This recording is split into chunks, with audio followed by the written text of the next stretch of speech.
that's a really cool thing too. I think that also speaks to this idea of a universal ethic. I've really become interested. I talked about this with Ian McGilchrist recently. I just released that video today, though it was up a week ago on a different site.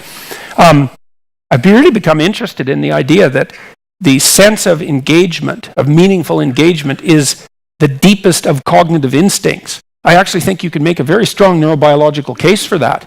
And that if you're engaged in something, what it means is that you're safe and secure, on the one hand, sufficiently safe and secure. You're in your domain of competence, which is a good place to be. It's like explored territory.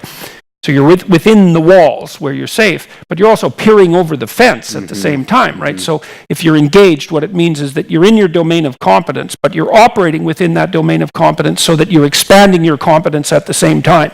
And so you feel that as meaningfully engaging, and it is. And so, and I do also think that sense of meaningful engagement is the right antidote to the suffering that's part and parcel of our limited existence. It's like you need an antidote to the fact that life is suffering. And the experience of meaningful engagement, I think, is that antidote. And I also think that the experience of meaningful engagement is a marker that you're where you should be, doing what you should be at the right time. Yeah. I think it's the deepest of cognitive instincts. Yes. And so that's really cool, man, if that was true. I think it's actually true. So it'd be really something if that was true, man. So, but I think it is. So when we we're can in try that that state, and see if it works. In that state of flow, you lose a sense of time. Yeah, well, you lose your self-consciousness too, as well. And that's something that's worth thinking about. I would also consider that a primary religious experience.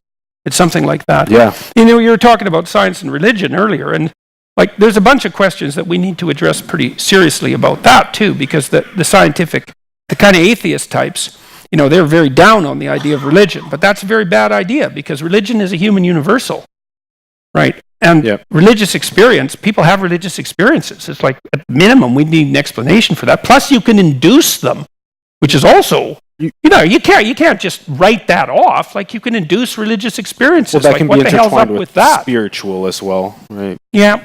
Religious, spiritual. So, but it's not just conceptual. Like you can say, well, there's a spiritual realm. It's deeply experiential. It has to be,